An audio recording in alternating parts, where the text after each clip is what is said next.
இல்லை பிஜேபிக்கு நேரடியாக எப்படி கன்னியாகுமரி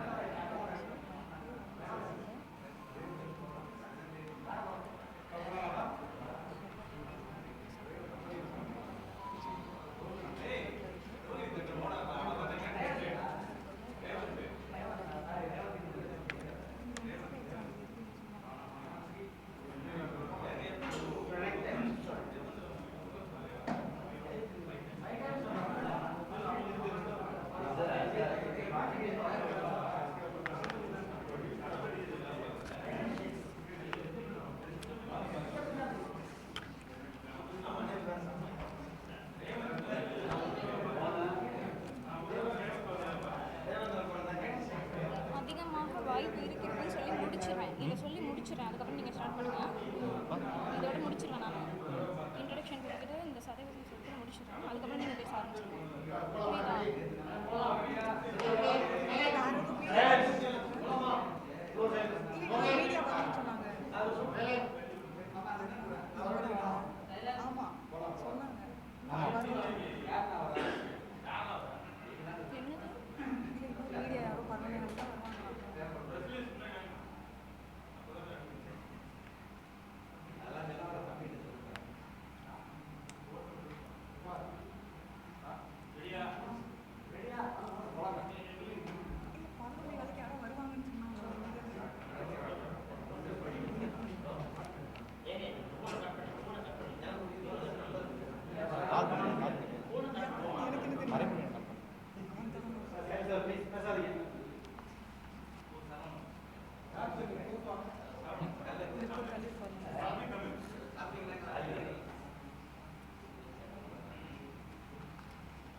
ஊடக நண்பர்கள் அனைவருக்கும் வணக்கம். கரண்ட் பொலிட்டிக்கல் ரிசர்ச் ஆர்கனைசேஷன் என்ற நிறுவனத்தின் நிறுவனர் திரு விமலேஸ்வரன் அவர்களுடைய தலைமையில் 2026 தமிழ்நாடு சட்டமன்ற தேர்தல் குறித்த கருத்து கணிப்பு பல்வேறு இடங்களில் 234 தொகுதிகளிலும் பல்வேறு தரப்பான மக்களை சந்தித்து நேரடியாக எடுக்கப்பட்டது.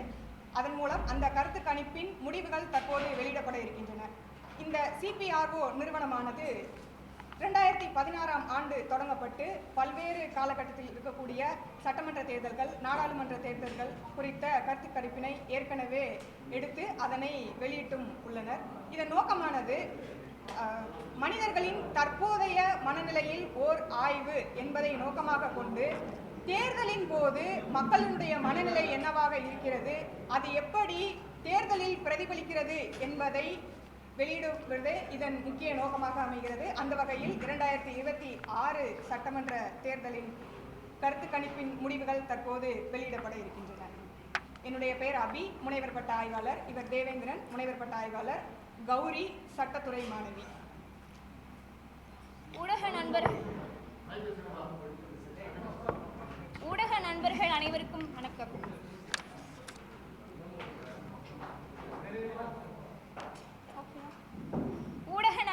அனைவருக்கும் வணக்கம். கரண்ட் பொலிட்டிக்கல் ரிசர்ச் ஆர்கனைசேஷன் தலைமையில் நடத்தப்படும் விமலேஸ்வரன் அவர்களின் தலைமையில் நடத்தப்பட்ட இந்த சர்வேயானது சிபிஆர்ஓ 2026 தேர்தலின் தமிழகத்தில் அடுத்த 5 வருட தலையெழுத்தை தீர்மானிக்கக்கூடிய ஒரு சர்வேயாக அமைந்திருக்கிறது. திமுக, அதிமுக இரண்டும் எதிரெதிர் முனைகளில் இருந்தாலும் தமிழக அரசில் இந்த 2 கட்சிகள் பிடியில்தான் இருக்கிறது. இவ்விரு கட்சிகளை தாண்டி தமிழக அரசியல் இயங்குவது இப்போதைக்கு சாத்தியமில்லை. அதாவது அண்ணா, கருணாநிதி, எம்ஜிஆர், ஜெயலலிதா மீது மக்கள் கொண்டிருந்த தீராத அன்பு, பற்று, நம்பிக்கை இவ்விரு கட்சிகளில் ஆழமான அஸ்திவாரமாக இந்த சர்வேல வந்து திகழ்ந்தது. அதேபோல் விஜயின் வருகையும் 2026 சட்டமன்ற தேர்தலில் பல திருப்பங்களை கொண்டிருக்கிறது. இது வேடிக்கையான உண்மை என்னவென்றால், திமுக அதிமுக வெற்றிக்கு தாவேக பல இடங்களில் உதவுகிறது என்று சொல்லலாம். அப்படியாக 2026 தேர்தலில் பெரும் கவனத்தை ஈர்க்கும் 4 முனை போட்டியாக உள்ளது. திமுக அரசின் செயல்பாடுகளை நேரடியாக குறிவைக்கும் வகையில் எதிரொலிக்கும் கட்சிகள் அரசியல் தாக்குதலின் சச்சிதமாக நகர்ந்து இருப்பது களத்தில் தெரிகிறது. ஆளும் கட்சியின் மீது அவர்கள் வைத்த குற்றச்சாட்டுகள் கருத்து கணிப்புகள் மூலம் நன்றாகவே பிரதிபலிக்கிறது கூட சொல்லலாம்.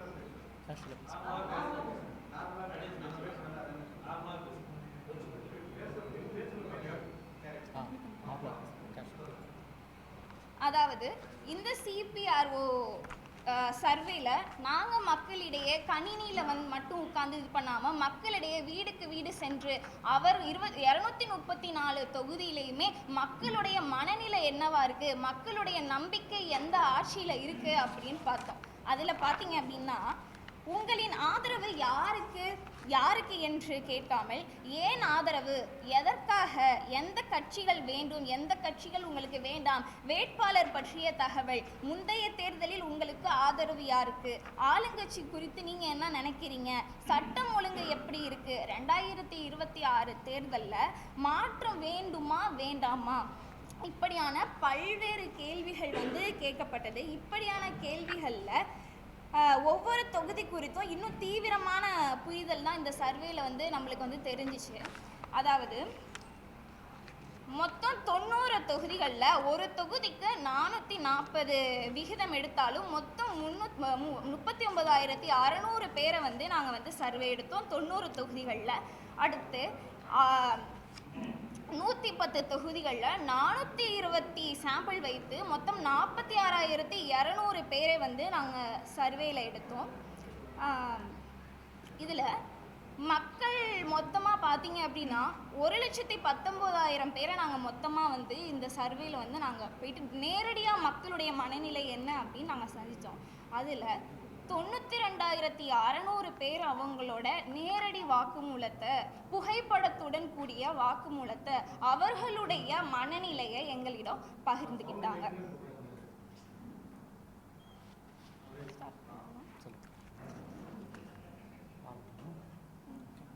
ஸோ அப்படி எடுத்த அந்த கருத்து கணிப்பில் மாவட்ட வாரியாக எந்தெந்த கட்சிகளுக்கு மக்கள் ஆதரவு தெரிவிக்கிறாங்கன்னு பார்க்கும்போது, திருவள்ளூரில் பார்த்தீங்கன்னா கும்மிடிப்பூண்டி திமுக வந்து முதன்மைப்படுத்தப்படுகிறது. அதேபோல் பொன்னேரியில் வந்து காங்கிரஸை தோற்கடித்து சிறுமணியம் பலராமன் அவர்கள் அதிமுகவில் வந்து வெற்றி பெற்றார். அதேபோல் திருத்தணியில் தேமுதிக அதிமுக இந்த கூட்டணியில் வந்து திமுக கிருஷ்ணமூர்த்தி தேமுதிகவில் வந்து அவர் வெற்றி பெறுகிறார். அதேபோல் திருவள்ளூரில் PV ரமணாவுக்கும் VG ராஜேந்திரன் அவர்களுக்கு இருக்கிற போட்டியில் PV ரமணா அவர்கள் முன்னிலை பெற்று திருவள்ளூரில் அதிமுக ஆட்சி பிடிக்குது.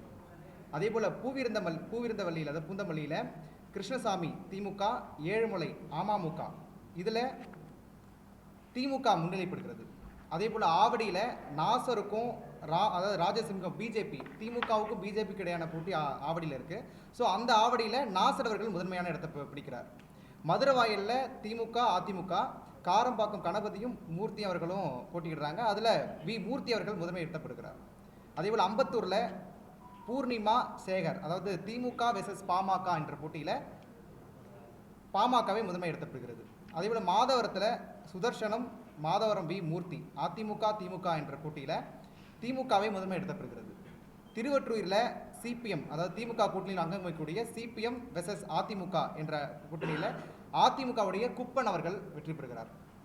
சென்னையில் எடுத்துக்கிட்டிங்கன்னா, சென்னையில் தான் ஒரு மிகப்பெரிய ஒரு கடுமையான இழுபறி போட்டிகள்லாம் இருக்கக்கூடிய தொகுதியாக மாறி இருக்கு. அதில் குறிப்பாக அதிமுக, அதாவது ஆர்கே நகரில் பார்த்தீங்கன்னா ஒரு இழுபறியான இதாக தான் இருந்துச்சு. மக்கள் வந்து புதிதாக வந்திருக்கக்கூடிய தாவேக்காவுக்கும் ஆதரவு தெரிவிச்சிருக்காங்க, திமுகவுக்கும் ஆதரவு தெரிவிச்சிருக்காங்க, அதே போல் அதிமுகவுக்கும். ஸோ எல்லாமே ஈக்குவல் லெவலில் இருக்கும்போது, ஸோ அதில் முதன்மையாக இடத்துல பிடிக்கும்போது ராஜேஷ் என்பவர், அதிமுகவை சேர்ந்த ராஜேஷ் அவர்கள் முதன்மையான இடத்தை அங்கே பிடிக்கிறார். பெரம்பூரில் பார்த்தீங்கன்னா அதிமுகவை கூட்டணி சார்ந்த பாமக திலகபாமா, திமுகவை சேர்ந்த ஆர்டி சேகர், தாவேக்காவுடைய ஜோசப் விஜய். இந்த காலத்தில் திமுக அவர்கள் ஆர்டி சேகர் அவர்கள் தான் அந்த கடுமையான போட்டிகளையும் வெற்றி பெற இருக்கிறார். அதேபோல் கொளத்தூரில் நம்முடைய முத்துவேல் கருணாநிதி ஸ்டாலின், திமுகவை சேர்ந்த முத்துவேல் கருணாநிதி ஸ்டாலின் அவர்கள் வெற்றி பெறுகிறார். வில்லிவாக்கத்தில் கார்த்திக் மோகன், திமுகவை சேர்ந்த கார்த்திக் மோகன். திருவிக்கா நகரில் ஒரு கடுமையான போட்டி தான் திமுகவுக்கும் அதிமுக கூட்டணி அங்கம் வகிக்கக்கூடிய பொற்கொடி ஆம்ஸ்டாங். ஸோ பொற்கொடி ஆம்ஸ்டாங்க்கு நிறைய அங்கே மக்கள் அந்த படுகொலை, அதாவது ஆம்ஸ்டாங்குடைய படுகொலைக்கு பிறகு மக்கள் ஓரளவு அந்த ஆம்ஸ்டாங்க்கு ஆதரவு கொடுக்குற வகையில் அங்கே ஆம்ஸ்டாங்குடைய மனைவி பொற்கொடி அவர்கள் அது முதன்மை இடத்தை பிடிக்கிறார். எக்மோரில் தமிழன் பிரசன்னா மற்றும் அபிஷேக் ரங்கசாமி, தாவேக்காவில் ராஜ்மோகன், நாம் தமிழர் சரண்யா அவர்களில் அபிஷேக் ரங்கசாமி தமிழன் பிரசன்னாவை பின்னிலைப்படுத்தி அங்கே வந்து அதிமுக முன்னிலை பெறுகிறது. ராயபுரத்தில் ஒரு கடுமையான சூழல், அதனால் சுபேர்கானை அடுத்து ஜெயக்குமார் அவர்கள் வந்து முன்னிலை இருக்கிறார். துறைமுக தொகுதியில் சேகர் பாபு, சேப்பாக்கம் திருவல்லிக்கேணியில் உதயநிதி ஸ்டாலின், 1000 விளக்கில் திமுகவை சேர்ந்த எழில் நாகநாதன், அண்ணா நகரில் அதிமுக கோகுலேந்திரா, விருகம்பாக்கத்தில் பிரபாகர் ராஜா, விருகை ரவி, இதில் விருகை ரவி அவர்கள் முதன்மை பெறுகிறார். சைதாப்பேட்டையில் மா சுப்பிரமணியம், செந்தமிழன், இதில் மா சுப்பிரமணியம் திமுக வந்து முன்னிலை பெறுகிறது. தியாகராயர் நகரில் ராஜா அன்பழகன், சத்யநாராயணன், இதில் அதிமுகவை சேர்ந்த தீநகர் சத்யா அவர்கள் வந்து முதன்மை எனப்படுகிறார். மயிலாப்பூரில் பாஜக திமுக, அதாவது மயிலை தா வேலு அவர்களுக்கும் தமிழிசை சவுந்தரராஜனுக்கும் இடையே போட்டியில் மயிலை தா வேலு திமுக அவர்கள் முன்னிலைப்படுகிறார்கள். வேளச்சேரியில் இந்த அளவுக்கு கடுமையான சூழல், ஏற்கனவே அசன் மௌலானா சிட்டிங் எம்எல்ஏ இருக்கிறாரு, இருந்தாலும் அந்த இடத்த அசோக் என்பவர் வேளச்சேரியில் வந்து பிடிக்கிறார், அதாவது அதிமுகவை சேர்ந்த அசோக். ஆலந்தூரில் திமுகவை சேர்ந்த அன்பரசன்,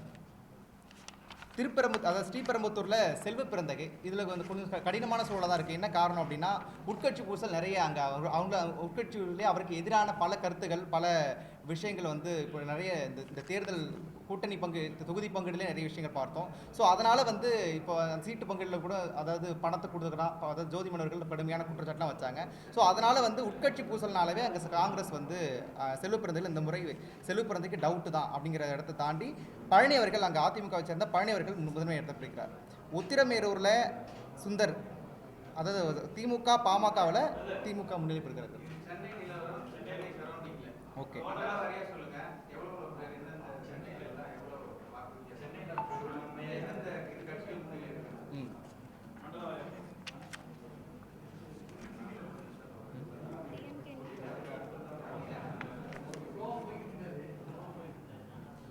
இப்போ கொங்கு மண்டலத்தில் எத்தனை சதவீதம் மக்களுக்கு ஆதரவு, அதாவது எத்தனை சதவீதம் மக்கள் ஆதரவு தருவாங்கன்னு பார்க்கும்போது அதிமுகவுக்கு 49%, திமுகவுக்கு 27%, நாம் தமிழர் கட்சிக்கு 3%, தாவேக்காவுக்கு 14%.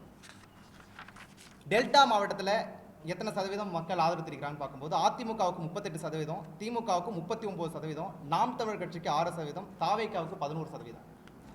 சென்னை மண்டலத்தில் அதிமுகவுக்கு 30%, திமுகவுக்கு 36%, நாம் தமிழர் கட்சிக்கு 5%, தாவேக்காவுக்கு 26%.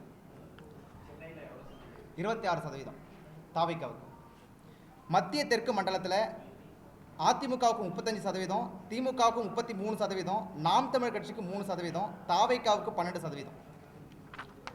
அதாவது மக்கள்கிட்ட என்ன கேட்குறோன்னா, அதாவது யார் ஆட்சி வந்தால் நல்லது, அதாவது யார் ஆட்சிக்கு வந்தால் நல்லது செய்வாங்கன்னு கேட்கும்போது திமுக 32% சொல்லியிருக்காங்க, அதிமுக 30% சொல்லியிருக்காங்க, நாம் தமிழர் கட்சி 9% சொல்லியிருக்காங்க, தாவேக்கா 23% சொல்லியிருக்காங்க. பிரச்சாரத்தில் இப்போ யார் கலக்கக்கூடிய தலைவராக இருக்கிறாங்க அப்படின்னு மக்கள்கிட்ட கேட்கும்போது இபிஎஸ் 32%, ஸ்டாலின் 27%, சீமான் 16%, விஜய் 12%. சிறந்த எதிர்க்கட்சி தலைவர் யாருன்னு சொல்லும்போது இபிஎஸ் 46% மக்கள் சொல்லியிருக்காங்க. சிறந்த தேர்தல் அறிக்கை என்ன மக்கள்கிட்ட போய் ரீச் ஆயிருக்கான்னு அப்படி கேட்கும்போது திமுகவது 35% சொல்லியிருக்காங்க, அதிமுகவது 33% சொல்லியிருக்காங்க, நாம் தமிழர் கட்சி 12% சொல்லியிருக்காங்க, தாவேக்கா 16% சொல்லியிருக்காங்க.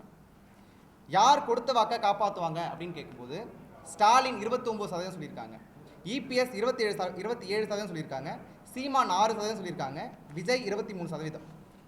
திமுக ஆட்சியை மாற்றணுமா அப்படிங்கிற ஒரு கேள்வியை முன் வச்சோம். அப்போ வந்து ஆமாம் அப்படின்னு சொல்லி 32%, இல்லை அப்படிங்கிறத 45% சொல்லியிருக்காங்க. புதிய கட்சிகளால் சிறந்த நிர்வாகத்தை பண்ண முடியுமா அப்படின்னு கேட்கும்போது மக்கள் என்ன சொல்கிறாங்கன்னா முடியும் அப்படின்னு 34% சொல்லியிருக்காங்க, இல்லை அப்படின்னு 26% சொல்லியிருக்காங்க. சட்டம் ஒழுங்கு யார் ஆட்சிக்கு வந்தால் சரியாகும் அப்படின்னு ஒரு கேள்வி முன்வைக்கும்போது ஸ்டாலின் 27%, இபிஎஸ் 29%, விஜய் 26% சொல்லியிருக்காங்க. திமுகவை நேருக்கு நேராக எதிர்க்கக்கூடிய சிறந்த தலைவர் யார் அப்படின்னு முன்வைக்கும்போது இபிஎஸ் 37%, விஜய் 32%, நாம் தமிழர் கட்சி 18%. திமுக மீண்டும் ஏன் ஆட்சிக்கு வரக்கூடாதுன்னு நினைக்கிறீங்க அப்படின்னு சொல்லும்போது நிறைய காரணங்கள் முன்வைக்கிறாங்க. மக்கள் சொல்கிறது வாரிசு அரசியல் திமுக நிறைய இருக்குது, ரொம்ப அதிகமாகவே இருக்குது அப்படின்னு சொல்கிறாங்க. சட்ட ஒழுங்கு சரியில்லை அப்படிங்கிற சொல்கிறாங்க. பெண்களுக்கு பாதுகாப்பு இல்லை, இந்த ஆட்சியில் கொஞ்சம் ரொம்ப அதிகமாகவே இருக்குது அப்படிங்கிற மாதிரி சொல்லியிருக்காங்க. ஸ்டாலின் எடப்பாடி யார் ஒரு சிறந்த அட்மினிஸ்ட்ரேஷன், அது சிறந்த நிர்வாகின்னு கேட்கும்போது ஸ்டாலின் 33%, இபிஎஸ் 31%.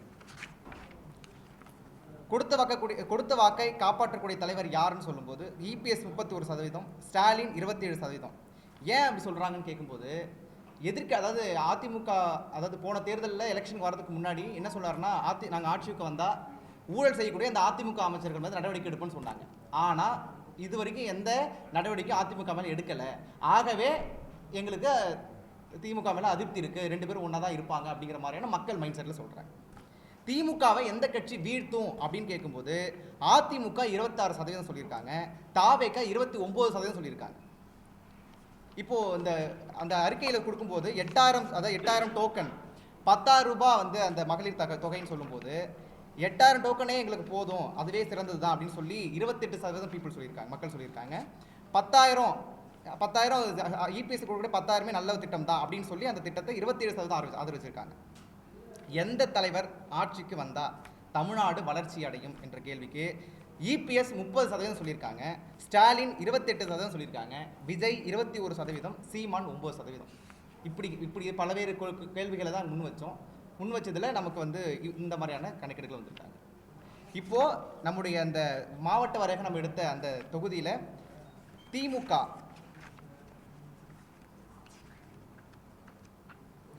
திமுக கூட்டணி வந்து 109 இடங்களையும், அதிமுக கூட்டணி 121 இடங்களையும் பெறுகிறது.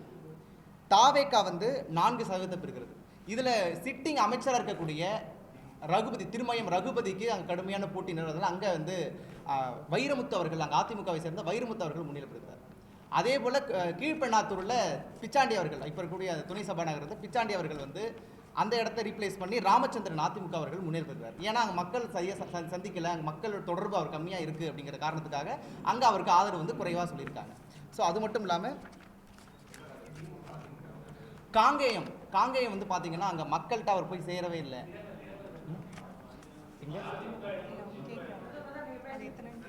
ஓகே இப்போ காங்கேயம் எடுத்துக்கிட்டிங்கன்னா காங்கேயம் இப்போ சிட்டிங் ஆஃபீஸர் கூட சாமிநாதன், ஸோ அவருக்கு வந்து அங்கே மக்கள் அதிருப்தியில் இருக்காங்க. ஸோ அங்கே கிடைக்கிறதுங்கிறது டவுட்டு தான், அங்கே ஒரு இழுபறியானது இருக்குது. அதே போல் காரைக்குடியிலையுமே வந்து 4 முனை போட்டியாக தான் இருக்குது. ஏன்னா காங்கிரஸில் வந்து மாங்குடி அவர் வந்து சிட்டிங் எம்எல்ஏ. அதுக்கப்புறம் பார்த்தீங்கன்னா அமமுகவில் தேர்போகி பாண்டி அப்படின்றவர். இதில் சீமான் பார்த்தோன்னா சீமான் வின் பண்ண ஆசை தான், ஆனால் வந்து களம் வந்து நம்மளுக்கு வந்து அப்படி அமையலை. களம் யாருக்கு சாதகமாக இருக்குது அப்படின்னா தாவேக்கா பிரபு அவர்களுக்கு சாதகமாக தான் இந்த களம் வந்து அமையுது காரைக்குடி பொறுத்தவரை. அடுத்த ராதாபுரம் வந்து பார்த்தோம் அப்படின்னா ராதாபுரம் அப்பாவு சபாநாயகரோட செயல்பாடு எவ்வளோ நன்றாக இருந்தால் கூட அவங்களோட பையன் அலெக்ஸ் மேலே இருக்க அதிருப்தி வந்து கூட அவங்களால இது பண்ண முடியாதுன்னு சொல்லலாம். அதே போல் கருணாஸுக்கு இன்றைக்கி சிவகங்கையில் வந்து கருணாஸுக்கும் வாய்ப்புகள் அங்கே ரொம்ப கம்மி தான். ஸோ ஏன்னா திருவாடனை தொகுதியில் ஏற்கனவே அவருக்கு நிறைய குற்றச்சாட்டுகளும் நிறைய மக்கள் அதிருப்தி இருக்கிறதுனால அங்கே வந்து அவருக்கு ஆதரவுங்கிறது அல்லது ஜெயிப்பாருங்கிறதுலாம் ரொம்ப கேள்விக்குறியான விஷயம்தான். தஞ்சாவூர் ஒரத்தநாடு தொகுதிகளில் பார்த்தீங்க அப்படின்னா அதிகமாக வந்து அதிமுக தான் வந்து இதுவரை வென்றுட்டு வந்துச்சு. அதாவது வைத்திலிங்கம் அவர்கள் கடந்த ரொம்ப ஆண்டுகளாக அதிமுகவில் தான் இருந்தார். ஸோ வைத்திலிங்கம் அப்புறம் எதிர்க்கட்சி தலைவர் மாவனா சேகர் 2 பேரும் ஒரே சமூகம்னால இப்போ ஓட்டு வந்து 2 பேருக்கும் மாறுறதுக்கான வாய்ப்பு வந்து நிறைய இருக்கு. இப்போ வைத்திலிங்கம் அதிமுகலேருந்து திமுகவுக்கு மாறினதுனால மாவனா சேகர் அவர்களுக்கு ஓட்டு பிரிஞ்சு ஓட்டு போய் அவரை வின் பண்ணக்கூடிய வாய்ப்பு வந்து ஒரத்தநாடு தொகுதியில் அதிகமாக இருக்குது அப்படின்னு சொல்லலாம். அதே போல் இப்போ கூட்டணி கட்சிகள் அதிமுக திமுகவில் எத்தனை சதவீதங்கள் பெறுகிறது, அதாவது எத்தனை ஓட்டுகள் அதாவது எத்தனை தொகுதிகள் வின் பண்ணுதுன்னு பார்க்கும்போது அதிமுக கூட்டணியில் தமிழ்நாடு மக்கள் முன்னேற்ற கழகம் ஜான் பாண்டியன் அவங்களுடைய மனைவி பிரசில்லா பாண்டியன் அவர்கள் ஒரு தொகுதி பெற்று அவங்க ஒரு தொகுதி, பாமக 10 தொகுதியில் இந்த முறை 18 தொகுதியில் 10 தொகுதியில் அவங்க வின் பண்ணுறாங்க. அதுபோல் தமிழ் சமாஜ் பார்ட்டி பொற்கொடி அம்ஸ்டாங் ஒரு தொகுதி, கேவி குப்பத்தில் நம்ம ஜெகன் மூர்த்தி அவர்கள் வந்து ஒரு தொகுதி, பிஜேபி இந்த முறை 5 தொகுதிகளை பெறுகிறது, அமமுக வந்து 2 தொகுதிகளை பெறுகிறது. அதேபோல் திமுக கூட்டணியில் சிபிஐ இந்த முறை 2 தொகுதிகள், விசிக 2 தொகுதிகள், காங்கிரஸ் 6 தொகுதிகள், மதிமுக 1 தொகுதிகள், சிபிஎம் 1 தொகுதிகள், தேமுதிக 1 தொகுதி 2 தொகுதிகள்,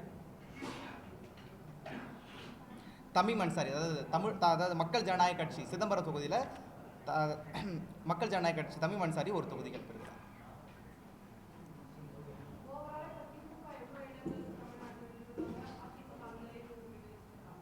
அதாவது திமுக வந்து 109 இடங்கள், அதிமுக 121 இடங்கள், 4 இடங்கள் தாவேகா. மார்ச் 13 ஏப்ரல் 13 வரைக்கும் தொடர்ந்து 30 நாட்கள் 75 இளைஞர்கள் போய் மாணவர்கள்லாம் போய் சேர்ந்து களத்தில் ஒவ்வொரு இடத்துக்கு பண்ணியிருக்காங்க. அது எப்படின்னா இப்போ 440 சாம்பிள்ஸை கிட்டத்தட்ட 90 தொகுதிகளில் கலெக்ட் பண்ணியிருக்காங்க. அதே போல் 420 சாம்பிள்ஸை வந்து 110 தொகுதிகளில் கலெக்ட் பண்ணியிருக்காங்க. அதே போல் வந்து 200 சாம்பிள்ஸை 34 தொகுதிகள், அதாவது இப்போ சாம்பிள்ஸ் அதாவது 90 தொகுதிகளில் 39,600 பேரும் 39,600 பேரும், 110 தொகுதிகளில் 46,200 பேரும், 34 தொகுதிகளில் 6,800 பேர், மொத்தம் 92,600 சாம்பிள்ஸ் நம்ம வந்து எடுத்திருக்கோம்.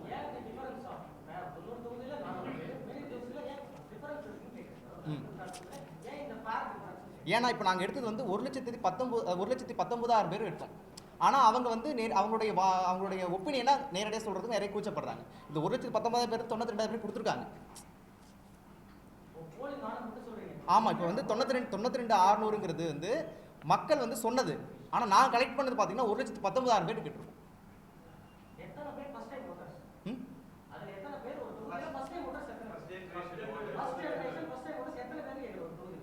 அது கிட்டத்தட்ட இது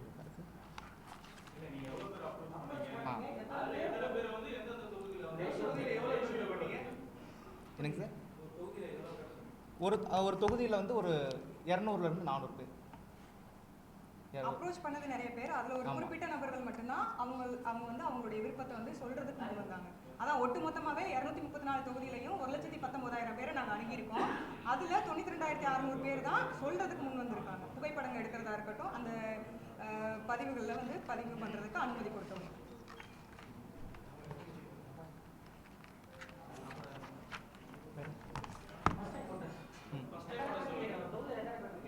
அது இது ஃபஸ்ட் ஒரு பிடிஎஃப்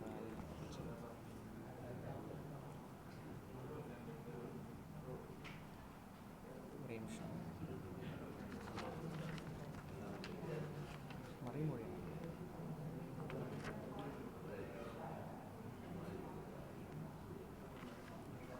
இப்போது 420 சாம்பிள்ஸ் எடுத்தோம். அந்த 420ல் 60 இளைஞர்கள் first time voter sir.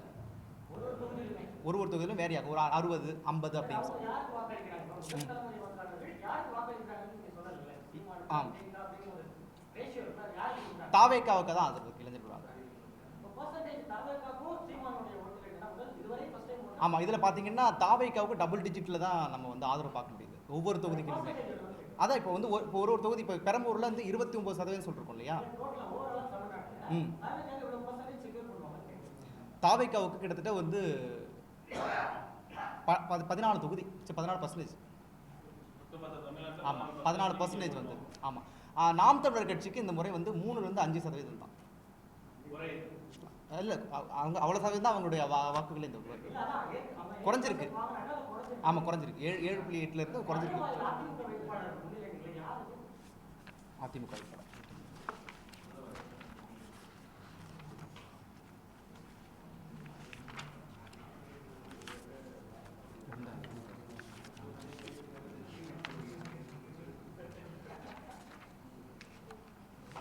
Maduravoyal தானே?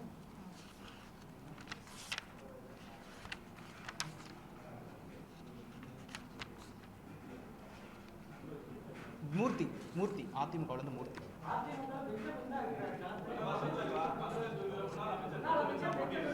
ஆமாம் மாதவர்.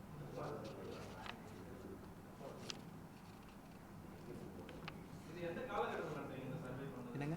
அதான் மார்ச் 13 ஏப்ரல் 13 வரைக்கும். போன வருஷம் போன மாதம் ஏப்ரல் ஏப்ரல் 13.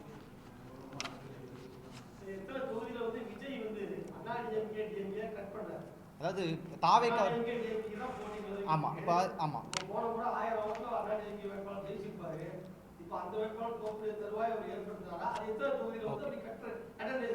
இப்போ தாவேக்கா என்ன செய்து இந்த களத்தில் அப்படின்னு பார்க்கும்போது அதாவது சிறுபான்மையினர் வாக்குகள் தான் பிரிக்குது. திமுகவுக்கு ஆதரவே சிறுபான்மையினர் வாக்குகள், மீனவர் வாக்குகள். ஸோ அந்த வாக்குகளை முழுவதுமாகவே வந்து தாவேக்கா எடுத்துக்கிறார். இளைஞருடைய வாக்குகள் முழுவதுமாகவே தாவேக்கா எடுத்துக்கிறார். ஸோ அப்படி எடுக்கும்போது திமுகவுக்கு தான் பின்னடைவு, அதிமுகவில் எந்த பின்னடைவும் கிடையாது.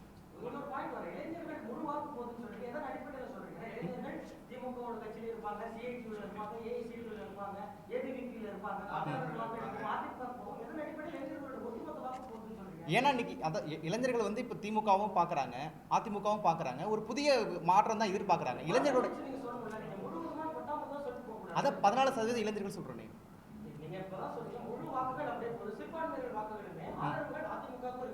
ஆமாம் இல்லை திமுகவுக்கு ஏற்கனவே வந்து இப்போ தமிழ்நாட்டில் 7.8% சிறுபான்மை வாக்குன்னு சொன்னாங்க. ஆனால் 15% வந்து இருக்குது சிறுபான்மை வாக்குகள். இப்போ இந்த 15 15 போகுமானா கிடையாது. 15 12%, 13% போகும். ஆமாம்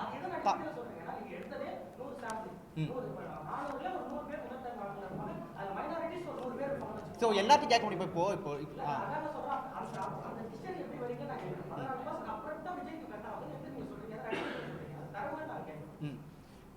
அதை இப்போ இளைஞர்கள் கேட்கும்போது அவங்க என்ன சொல்கிறாங்கன்னா, இப்போ திரும்ப சொல்கிறது என்னென்னா அதிமுக திமுக மாற்றணுங்கிறது தான் அவங்களுடைய நோக்கம். ஏன்னா அவங்க வந்து புதிய ஒரு தலைவரை எதிர்பார்க்குறாங்க.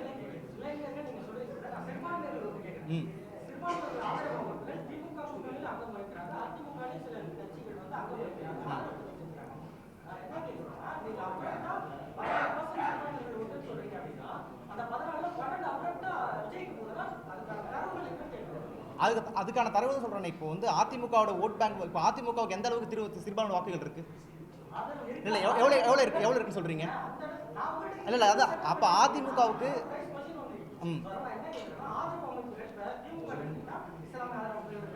அதான் இப்போ அதில் பார்த்தீங்கன்னா திமுகவுடன் இல்லை இப்போ அதில் பார்த்தீங்கன்னா திமுகவிலையா நிறைய முஸ்லீம் அமைப்புகள் வந்திருக்காங்க. தமிழ் அன்சாரி இருக்கட்டும், ஜவஹர்லா இருக்கட்டும், அதான் ஜவஹர்லா இருக்கட்டும்.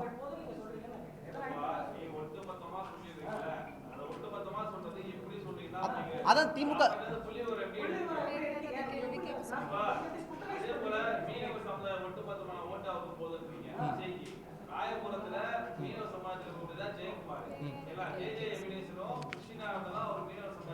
அங்க கடுமையான போட்டி அல்ல, அங்க கடுமையான போட்டி இருக்கு. ஆனாலும் 2ஆம் இடத்துல தான் சொல்லுங்க. அங்க ராயபுரத்தில் கடுமையான போட்டி இருக்குன்னு சொன்னேன் நான். 2ஆம் இடத்துல இது 2-3 இடத்துல தான் அதாவது தாவேக்கா வருது. முதல் இடத்துல அதிமுக வருது, 2ஆம் இடத்துல திமுக வருது, 3ஆம் இடத்துல தாவேக்கா வருது.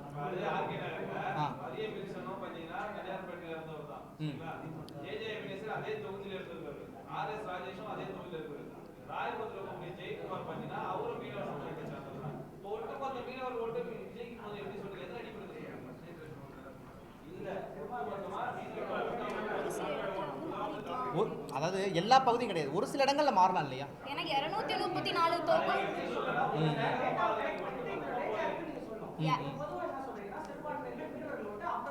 இல்ல 234 தொகுதியுமே பார்க்கும்போது பெயர் வந்து மாற்றம் அறியறதுல ஒன்றும் தப்பு கிடையாது.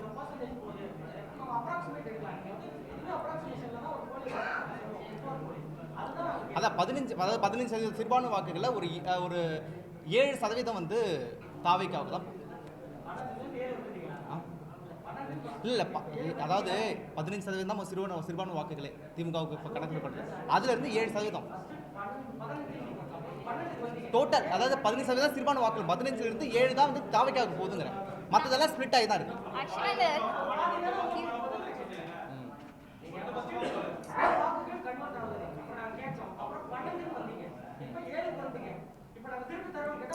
இல்ல அப்படி அது எப்படி நாங்க வந்து தொகுதி வாரியா எடுத்திருக்கோம்.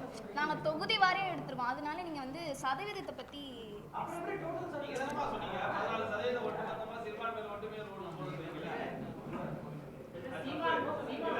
இல்ல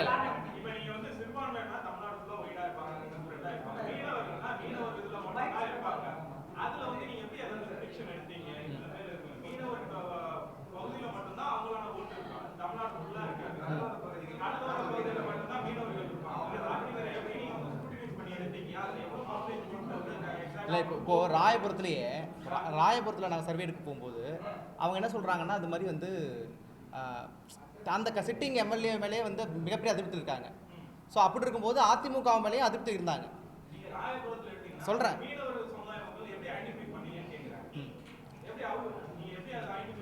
அங்கே மீன் அந்த அந்த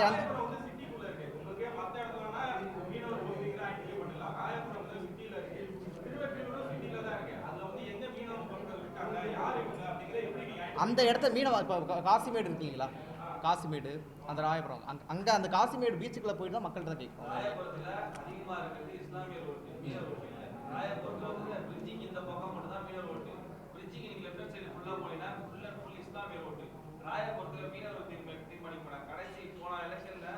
ஜெயக்குமார் தோல்வி காரணம் முழுக்க இஸ்லாமிய ஓட்டு தான். அதுதான் காரணம். அங்க வந்து மீனவர் ஓட்டுலாம் அடிப்படாது. மீனவர் ஓட்டு அவங்க தான் போகும்.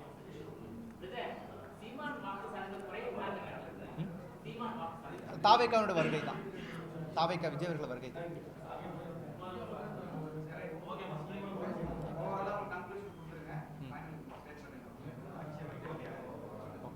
தாவேக்காவுக்கு பெண்களுடைய ஆதரவு எவ்வளவு கொடுத்தீங்களா? பெண்கள் ஆதரவு தாவேக்காவுக்கு மகளிர் ஆதரவு 26% இருக்கு சார்.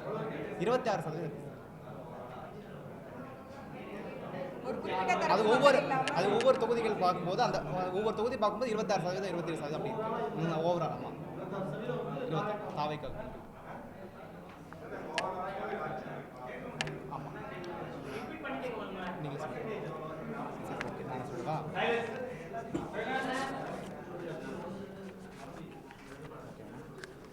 ஆகவே இப்போ நாங்கள் எடுத்து அதாவது சிபிஆர்ஓ இந்த நிறுவனம் சார்பாக நாங்கள் மக்களிடையே நேரடியாக சென்று எடுக்கப்பட்ட இந்த கருத்து கணிப்பில் திமுக கூட்டணி 109 இடங்களையும், அதிமுக கூட்டணி 121 இடங்களையும், தாவேக்கா 4 இடங்களையும் பெற்று இதில் அதிமுக கூட்டணி வெற்றி பெற வாய்ப்புகள் இருக்குது. 5லிருந்து 7% வந்து மாறலாம். இதில்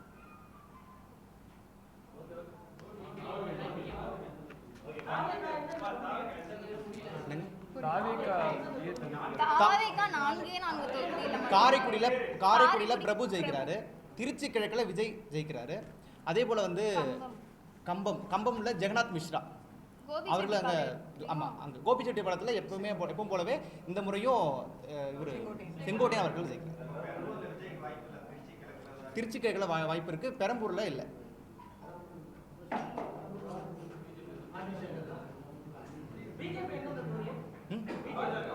பிஜேபி வந்து கன்னியாகுமரியில் திமுகவுக்கும் பிஜேபிக்கும் காங்கிரஸுக்கும் நேரடியான போட்டி. கன்னியாகுமரியில் 3 இடங்களில் பாஜகவுக்கான வாய்ப்பு.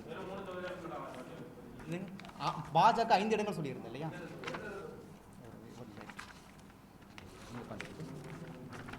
கன்னியாகுமரியில் இருங்க.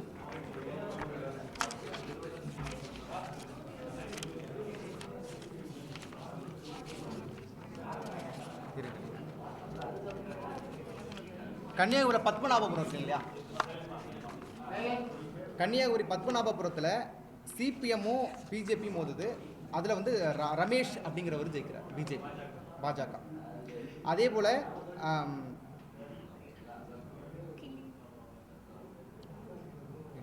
கிள்ளியூர்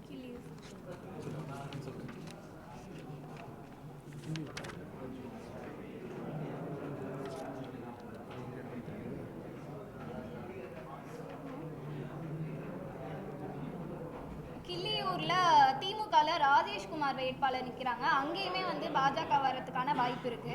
அடுத்த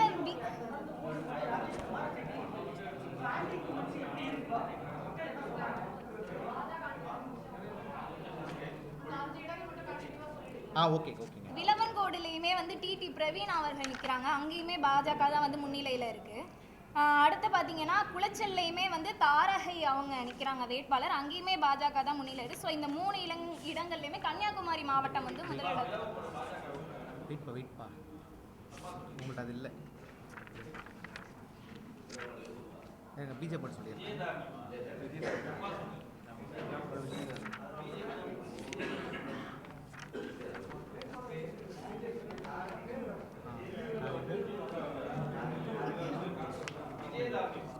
இதில் பேர் மாறி இருக்கு, கொஞ்சம் இது பண்ணதுனால வேற எதுவுமே இல்லை.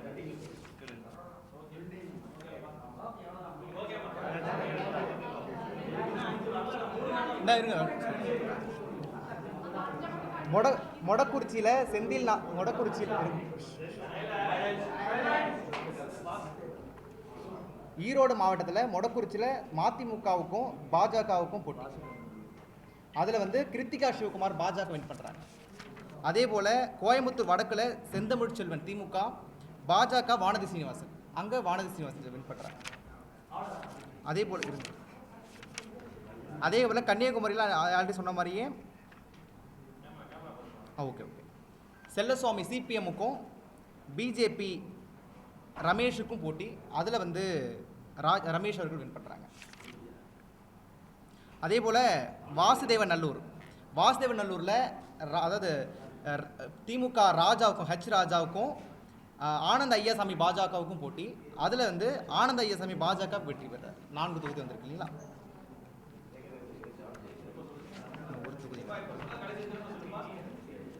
வாசுதேவன் நல்லூரில் ராஜா திமுக ராஜாவுக்கும் பாஜக ஆனந்த் ஐயாசாமிக்கும் போட்டி. ஸோ அதில் வந்து ஆனந்த் ஐயாசாமி பாஜக நிலைபெறார். ஒன்றே ஒன்று, அந்த ஒன்று மட்டும் சொல்லி அவன் வரல.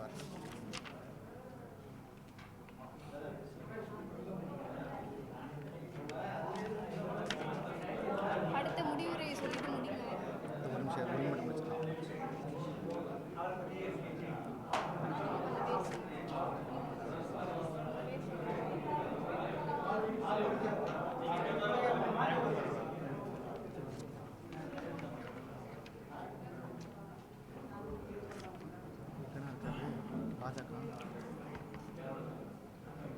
நான் இந்த குழுவுடைய ஒருங்கிணைப்பாளர். மொத்தம் 234 தொகுதியில்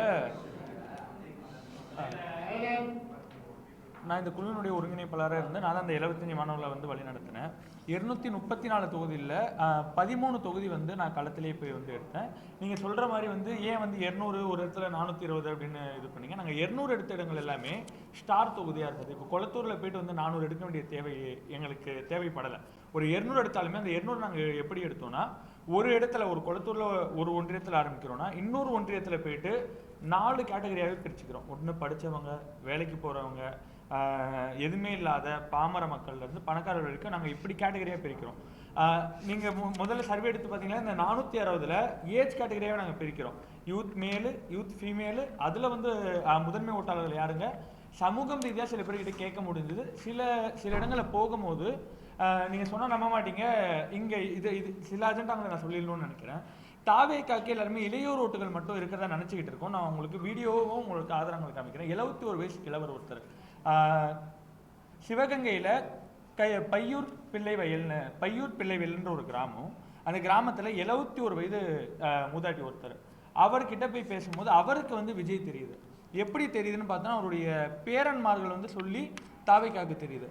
56 வயது ஒரு மூதாட்டிக்கு வந்து விஜயின்னு தெரியுது, விஜய் வருவாங்க அப்படின்றாங்க. அப்போ இங்கே ஒரு கட்டமைப்பு என்னவா இருக்குன்னா, இளையோர் ஓட்டுகள் மட்டும்தான் தாவேக்காக்கு போகிறதா நினச்சிக்கிட்டு இருக்காங்க. அது இல்லை அப்படின்றதுக்கான ஆதாரங்கள் நம்ம கிட்ட இருக்கு. 56 வயது ஒரு மூதாட்டியும் 72 வயது ஒரு மூதாட்டியும் இடைப்பட்ட எல்லா சமூகத்து மக்களும் விஜய் ஏற்றுக்கொள்கிற ஒரு தலைவராக அவர் வந்து இருக்காருன்றது மறுக்க முடியாத ஒன்று. அப்படி இருந்தாலும் கூட விஜய் 234 தொகுதியிலையும் நாங்கள் விழுப்புரம் போய் கேட்கும் போது நான் களத்தில் போய் ஒரு 13 தொகுதிகளில் வேட்பாளரை பற்றி கேட்கும்போது வேட்பாளருடைய அறிமுகம் வந்து திமுகவுக்கும் அதிமுகவுக்கும் தெரியுது. ஆனால் இதே தாவைக்காவை சார்ந்த வேட்பாளர்கள் யாருன்னு கேட்கும்போது யாருக்குமே வேட்பாளர் தெரியல, விஜயனுடைய முகம் தான் மட்டும்தான் தெரியுது. இது களத்தில் ஒன்று இருக்குது. ஆனால் விஜய்க்கு இளையரோட்டு இல்லை அப்படின்றத நாங்கள் இது பண்ணிடுறோம். நிறைய இடத்துல நீங்கள் கேட்டீங்க எப்படி வந்து தாவேக்கா வந்து பிரிக்குது, ஓட்டு பிரிக்குது அப்படின்னு. நிறைய நாங்கள் எப்படி கேட்டகரியாக பிரித்தோன்னா, ஒரு 460 இருக்கிறோம் அப்படின்னா அந்த 460ல் ஒரு 60 இஸ்லாமியர்கள், அந்த 60 இஸ்லாமியர்களையும் ஒரே இஸ்லாமியர்கள் ஒரே ஏஜ் கேட்டகரியாக எடுக்கல. ஒரு 30 பேர் இருக்காங்கன்னா போய் கேட்கும் போது அங்கே எல்லாருமே தாவேக்கான்றாங்க. ஒரு இடத்துல கேட்கும் போது கிண்டல் பண்ணுற தொழிலே அவங்க வந்து மறைச்சிக்கிட்டு நாங்கள் திமுக இல்லை அதிமுக அப்படின்ற சொல்லக்கூடிய ஒரு வகைமையும் பார்க்குறோம். அதனால நாங்கள் ஒதுக்கிட்டு ஒரு 30 பேர் இருந்தாங்கன்னா நாங்கள் ஒருத்தர்கிட்ட மட்டும் எடுக்கிறோம். அதை தாண்டி அதே இஸ்லாமியர்கிட்ட போயிட்டு இன்னொரு 30 வயசு 35 வயசு இருக்கக்கூடிய ஒரு ஆண் கிட்ட, வீட்டு வேலை செய்யக்கூடிய ஒரு மூதாட்டி கிட்ட, இது மாதிரி கேட்குறோம். அதுக்கப்புறம் கிறிஸ்துவர்கள் ஓட்டுகளையும் பார்த்துருக்கோம். அப்போது எல்லா சமூகத்து மக்களும் தாவேக்காவை ஏற்றுக்கொள்கிற ஒரு விஷயம் வந்துருச்சு. ஒரு பட்டியலின கிராமத்துக்கு போகிறேன். அந்த கிராமத்தில் ஒரு பட்டியல் சமூகத்தினுடைய தலைவரினுடைய தொடர்ச்சியாக அந்த வீட்டில் அவங்க ஓட்டு போட்டுக்கிட்டு இருப்பாங்களா, அந்த தலைவருக்கு தான் ஓட்டு போடுவாங்க அப்படின்றத சொல்கிறாங்க. ஆனால் அந்த வீட்டிலேயே வந்து தாவேக்கா விஜய் நுழைஞ்சிருக்காருன்றது மறுக்கப்படாத ஒன்றுமே. அதே மாதிரி தலித்து ஓட்டுகளை மட்டும் வந்து தாவேக்கா எடுக்கலை. இது வந்து மீடியா கட்டமைக்கிறது அப்படின்னு நினச்சிக்கிறேன். தலித்து ஓட்டுகள் இல்லாமல் இடைநிலை சாதியாக இருக்கட்டும், இல்லை வந்து உயர் சாதியாக இருக்கட்டும், உயர் சாதியை சார்ந்த வகுப்பினராக இருக்கட்டும், இவங்களும் வந்து விஜய் ஏற்றுக்கிற விஷயங்கள் இருக்குது. ஒரு ஒரு உயர் சாதியை சார்ந்தவங்க அவங்க பேசின ஒரு வீடியோ இருக்குது. உங்களுக்கு ஆதாரம் வேணுன்றவங்க நான் இன்னொரு 2 நாள் வந்து வலைதளத்தில் வெளியிட்டுருவோம். அதை தாண்டி வேணும்னும் போது உங்களுக்கு கொடுக்குறோம். வேறு ஏதாச்சும் நிறைய பேர் சர்வே எடுக்கிறாங்க. எலெக்ஷன் நெருக்கத்தில் ஒரு 100 மேற்பட்டோர் சர்வே எடுக்கிறாங்க. நீங்கள் எடுக்கக்கூடிய இந்த சர்வேவை ஆவணங்களாக பதிவு பண்ணிக்கலாம். ஏன்னா யாருமே வந்து பதிவு பண்ணுறதில்ல. நாங்கள் கேட்கும்போது நாங்கள் எடுத்தோம், வந்தோம், போனோம்ன்றாங்க. எங்ககிட்ட அந்த மாற்று கருத்து இருக்காது. டிரான்ஸ்பரன்சியாக இருக்கா? அதுதான் எங்ககிட்ட மாற்று, அதுதான் சொல்கிறேன். அதுதான் சொல்கிறேன். எங்ககிட்ட புகைப்படங்களாகவே நாங்கள் வச்சுருக்கோம். புகைப்படங்கள் இல்லாமல் நாங்கள் ஒரு 20,000 பேர் 30,000 பேர் கேட்டோம். ஆனால் நாங்கள் அதை கணக்கிலேயே சேர்த்துக்கல. புகைப்படங்கள் இருக்கிறத அதுக்கப்புறம் யாரெல்லாம் விருப்பப்பட்டு அவங்க பேரையும் எல்லாத்தையும் கொடுத்தாங்களோ, சில பேர் சில விஷயங்கள் பண்ணாங்க, பேரை மாற்றி சொல்கிற விஷயங்களை பண்ணாங்க. அதை நாங்கள் கணக்கில் எடுத்துக்கவே இல்லை. ஏன்னா சொல்லும் போதே தெரிஞ்சுது வீட்டில் பார்த்தா போயிடுவாங்க. ஏன்னா அவங்களுக்கு தெரியல, இன்னும் மீடியா அலாட் அப்படி அவங்களுக்கு தெரியல. கேமரா எடுத்த உடனே கொஞ்சம் பயம் இருந்தது. நாங்கள் சொன்னோம் இல்லை சர்வே தான் எடுக்கணும்னா, ஆனால் வெளிப்படையாக வெளிக்காட்டிக்க பெயரையோ தன்னுடைய சொந்த அடையாளங்களை மறைக்கிற விஷயங்கள் இருந்தது. அதை களத்தில் நாங்கள் எடுத்துக்கல. அதை தாண்டி புகைப்படங்களாக இருக்கட்டும், இல்லை வந்து அவங்களுடைய வந்து ஃபில் பண்ண அந்த இதுவாக இருக்கும் பேம்ப்ளெட்டாக இருக்கட்டும், இது எல்லாமே இருக்குது. வெறும் பேம்ப்ளெட்டில் வந்து யாருக்கு ஓட்டு போடுவீங்க அப்படின்னு கடந்துட்டு போகல. இது எங்களுடைய பேம்ப்ளெட்டுடைய நிலவரம். யாருக்கு ஓட்டு போடுவீங்க அப்படின்னு சொல்லிட்டு கடந்து போகலை. நாங்கள் கேட்ட கேள்வியில என்ன பிரிக்கிறோம்னா, தங்கள் ஆதரிக்கும் அல்லது உறுப்பினராக இருக்கும் கட்சி எது அப்படின்னு கேட்டுறோம். ரெண்டாவது 2026 சட்டமன்ற தேர்தலில் தாங்கள் வாக்களிக்க விரும்பும் கட்சி எது அப்படின்னு கேட்குறோம். சில பேர் வந்து ஓட்டு போட தப்புன்னும் போது உங்களுடைய விருப்பம் யார் மேலே இருக்குது அப்படின்னு நாங்கள் கேள்வியை மாற்றிக்கிறோம். உங்கள் சட்டமன்ற உறுப்பினரின் பெயர் என்ன இங்கே கேட்கும் போது தான் நான் உங்ககிட்ட சொல்லியிருந்தேன். தாவேக்காவினுடைய வேட்பாளர் பெயர்கள் களத்தில் யாருக்கும் தெரியல அப்படின்றது தான் நிதர்சனமான உண்மையாக இருக்குது. விஜய் அவர்கள் மட்டும்தான் தெரியுது. இதே விழுப்புரத்தில் ஒரு 32 வயது பெண்கிட்ட கேட்கும் போது, ஒரு 42 வயது ஆட்டோ ஓட்டுநர்கிட்ட கேட்கும் போது, 22 வயது இளைஞர்கிட்ட கேட்கும் போது திமுக ஆதரவு நிலைப்பாட்டில் இருக்கிறவர் டாக்டர் லட்சுமணன் சொல்கிற வீடியோக்குள்ளே நான் உங்களுக்கு காமிக்கிறேன். அவருக்கு தெரியுது டாக்டர் லட்சுமணன் களத்தில் தெரியுது. ஆனால் வந்து தாவேக்கானுடைய வேட்பாளர் யார் அப்படின்ற ஒரு தெளிவை வந்து அந்த மக்கள்கிட்ட இல்லை. உங்கள் தொகுதி சட்டமன்ற உறுப்பினரை இதுவரை எளிதில் தொடர்பு கொள்ள முடிகிறதா அப்படின்னும் போது நிறைய இடத்துல வந்து இல்லை அப்படின்ற ஒரு விஷயங்கள்லாம் வந்தது. தற்போது உள்ள சட்டமன்ற உறுப்பினர்களில் செயற்பாடுகள் எப்படி இருக்குன்னு சொல்லும் போது பாசிட்டிவாக சொல்கிறவங்க எந்தெந்த கட்சி நிலைப்பாடில் இருக்கிறாங்களோ அதுக்கு ஏற்ற மாதிரி சொன்னாங்க. இப்படி ஒரு கேள்வி வச்சோம். இதில் இன்னும் பிரிச்சுக்கிட்டு முதன்மை ஓட்டாளர்கள் யார் நாங்கள் பார்த்தோம். நீங்கள் சொன்ன மாதிரி, ஏன்னா எங்களுக்கு அது ஒரு இன்ட்ரெஸ்டிங் ஃபேக்டராக இருந்தது. ஏன்னா முதல்ல வரவன் யாரை தேர்ந்தெடுக்கிறான் அப்படின்னும் போது தாவேக்காவை தேர்ந்தெடுக்கக்கூடிய இளையோர்கள் தான் அதிகமாக இருக்காங்கன்றது மறுக்க முடியாத உண்மை. அதே சமயம் 25 35 வரை திமுகவை ஏற்றுக்கொள்கிற, அதிமுகவை ஏற்றுக்கொள்கிற, விசிகாவை ஏற்றுக்கொள்கிற, பாமகவை ஏற்றுக்கொள்கிற அரசியல் கட்சி இளைஞர்களும் இருக்காங்க அப்படின்றது மறுக்க முடியாத ஒரு உண்மையாக இருக்கு. வேற ஏதாவது இருக்கு?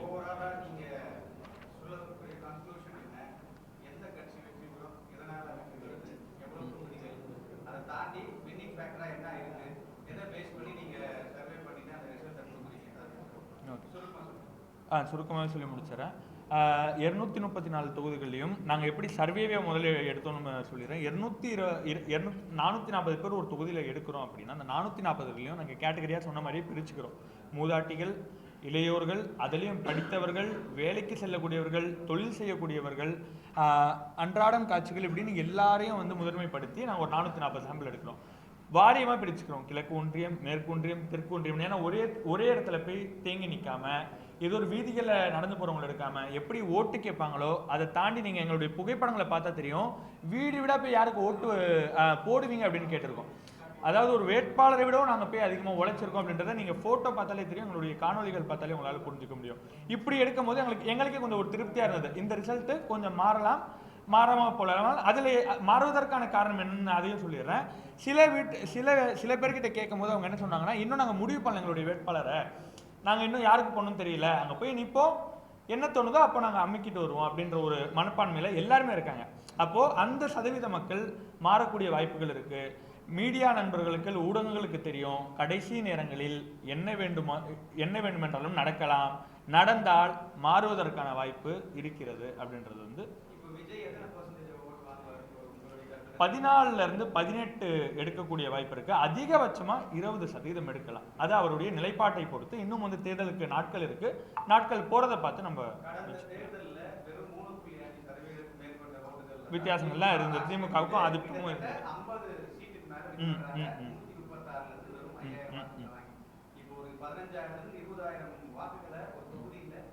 பிரிக்கிறாரு. யார் வின் பண்றாங்க, இந்த வின்னிங் ஃபேக்டர் டிசைட் பண்றதே தெரியாது. ஆமா தொங்கு சட்டை ஆமா ஆமா எல்லாரோட மனநிலை. என்னுடைய அடுத்த வந்து ஏடிஎம்கே வின் பண்றதா நீங்க சொல்றீங்களா, இது எப்படி ஃபேக்டர் வந்து நம்ம நம்புறது? ஏன்னா வந்து இவர் சொன்ன மாதிரியே திமுகவை ஆதரிக்கக்கூடிய ஓட்டுகள்ன்றது நம்மளுக்கு யாருன்னு தெரியும், உங்களுக்கு தெரியும்.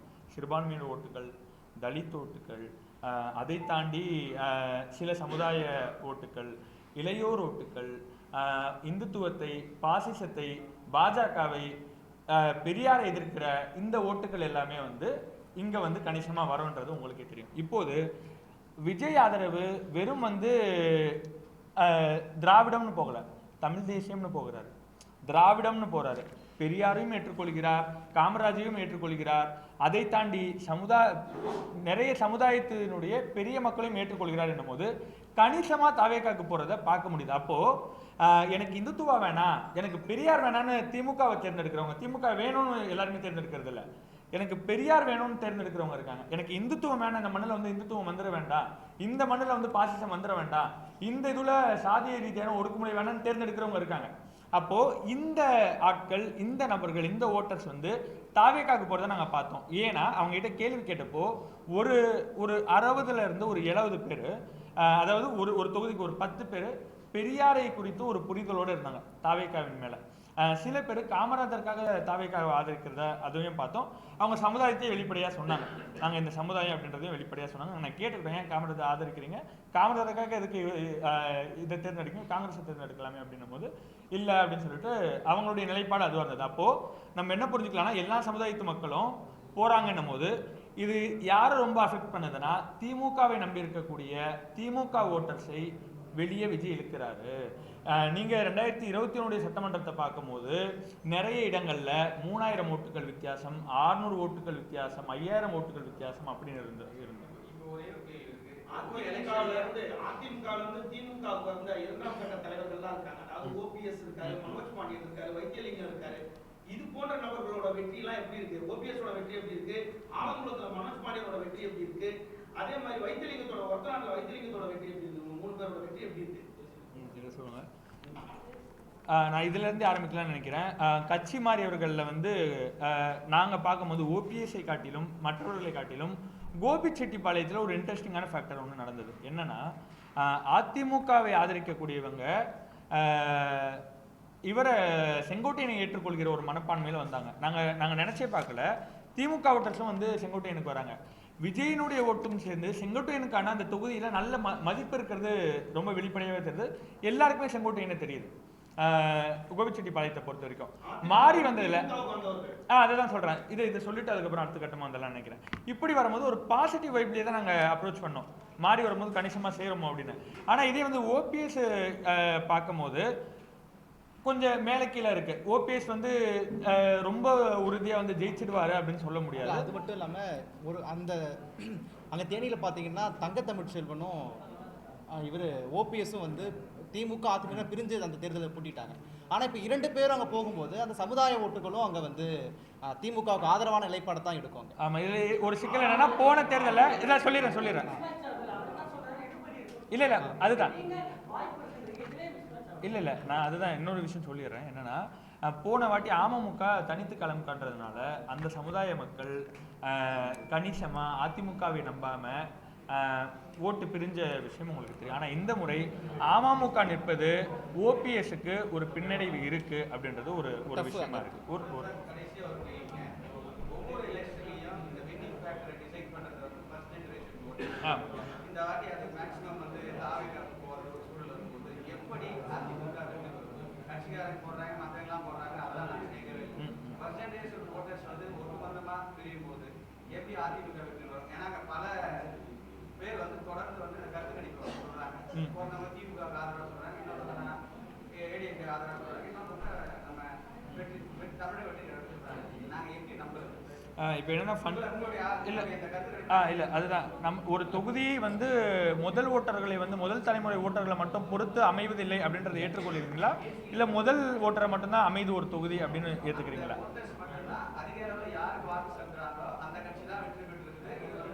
இல்லை அதுதான் இப்போ இந்த வாக்காளர்களில் பார்த்தீங்கன்னா 40 அதாவது 30லேருந்து 50 40 வயதுக்குள்ள 45 வயதுக்குள்ள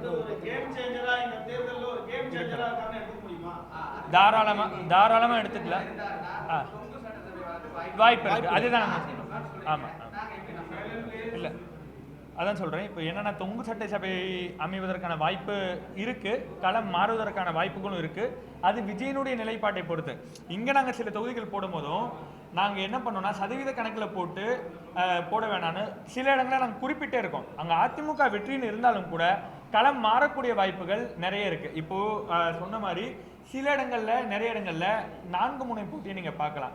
இது வந்து சிவகங்கையில் காரைக்குடியில் பொறுத்த வரைக்கும் நீங்கள் 4 முனை போட்டி, ஆர்கே நகர் சென்னையை பொறுத்த வரைக்கும் ஆர்கே நகரில் 4 முனை போட்டி. உங்களால் இது வரைக்கும் உறுதியாக சொல்ல முடியாது எந்த வீட்டுக்குள்ள வரும்னு.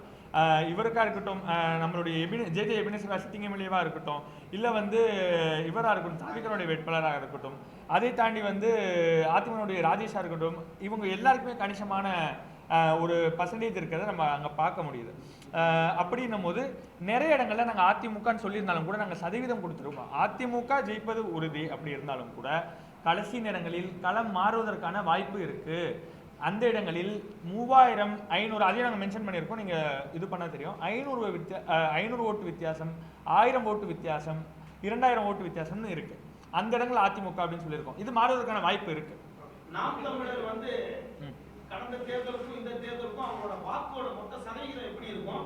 நாம் தமிழர் வந்து வளர்ச்சியை நோக்கி போகுமா, அல்லது யாராவது ஒருத்தர் வேட்பாளர் அதில் ஜெயிக்கிறது வாய்ப்பு இருக்கா? சீமான் காரைக்குடியில் ஜெயிப்பாரா? போன வாட்டி ஒரு 36 லட்சம் ஓட்டுகள் வாங்கியிருந்தாங்கன்னு நினைக்கிறேன். தோராயமா சரியா தெரியலாம 7.8% வாங்கியிருந்தாங்கன்னு நினைக்கிறேன். எல்லாருமே பயந்த மாதிரி எல்லா கட்சிகள இருந்தும் தாவேக்காக்கு போவதே மாதிரி நாங்கள் விழுப்புரம்ல ஒரு தொகுதி போனோம். அந்த தொகுதியில் போகும்போது ஒரு 15லேருந்து ஒரு 17 இளைஞர்கள் இருந்தாங்க. அந்த இளைஞர்கள் எல்லாருமே நாம் தமிழருக்கு போன வாட்டி வாக்கு செலுத்தினவங்க. அது நான் உங்களுக்கு இப்பவே காட்ட முடியும்னு நினைக்கிறேன். ஒரு காமிக்கலாமா?